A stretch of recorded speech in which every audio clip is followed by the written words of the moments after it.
দলবদলের বাজারে নেলসন ম্যান্ডেলার বিখ্যাত একটি মন্তব্য প্রায় উচ্চারিত হয়, শুধু মুক্ত মানুষই আলোচনায় বসতে পারে, বন্দীরা কখনো চুক্তি করতে পারে না। ক্লাব ফুটবলের জগতে চুক্তিবদ্ধ খেলোয়াড়রা এক একজন বন্দীর মতো। চুক্তির মেয়াদ শেষ 6 মাসে ঢোকার আগে অন্য কোনো ক্লাবের সঙ্গে বহুদূর দলবদলের আলোচনাই করা যায় না। চুক্তির শেষ অর্ধ বছর তাই ফুটবলারদের জন্য বাক স্বাধীনতা ফিরে পাওয়ার সময়, নতুন ঠিকানা খুঁজে নেওয়ার সময়। প্রতি দলবদল মৌসুমেই কিছু না কিছু খেলোয়াড়ের জন্য এমন সময় এলেও 2025 হতে যাচ্ছে বিশেষ বছর। এ বছরই চুক্তির মেয়াদ শেষ হচ্ছে এক গাদা নামী ফুটবলারের।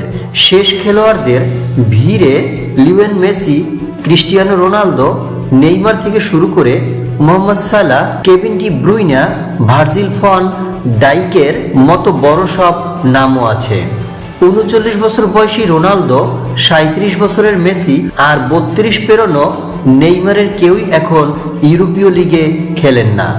সম্ভাব্য পরবর্তী ক্লাবের নাম হিসেবে শীর্ষ 5 লিগের আলোচনাও জোরালো নয়, তবু নামগুলো রোনালদো, মেসি, নেইমার বলেই কৌতূহল অনেকের। সৌদি প্রো লিগে খেলা রোনালদোর চুক্তির মেয়াদ শেষ হচ্ছে জুনে। এই মুহূর্তে ফুটবলের সবচেয়ে বেশি পারিশ্রমিক পাওয়া এই তারকা ফরওয়ার্ড চুক্তি নবায়ন করবেন কিনা এখনও স্পষ্ট নয়। গত মাসে দুবাইয়ে গ্লোব সকার অ্যাওয়ার্ডে ভবিষ্যৎ প্রশ্নে 5 বারের ব্যালন ডি অর জয়ী শুধু বলেছেন, আগামীতে যে কোনো কিছুই ঘটতে পারে। মেসি ইন্টার মায়ামি 2026 হলেও থাকবেন। এএফপি জিজ্ঞেস করলে একই কথা হয়তো মেসিও বলবেন।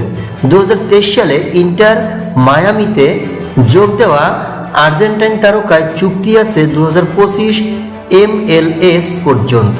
যুক্তরাষ্ট্রের লিগটি ইউরোপ বা সৌদি আরবের মতো জুলাই জুন চক্রে চলে না, ফেব্রুয়ারিতে শুরু হয়ে নভেম্বরে শেষ হয়। মেসির চুক্তিও এই পর্যন্তই। 2022 বিশ্বকাপের পর থেকে মনের আনন্দে খেলে যাচ্ছি বলে চলা মেসি 2026-এও মায়ামিতে আনন্দের খোঁজে থাকবেন কিনা আপাতত তা অজানা।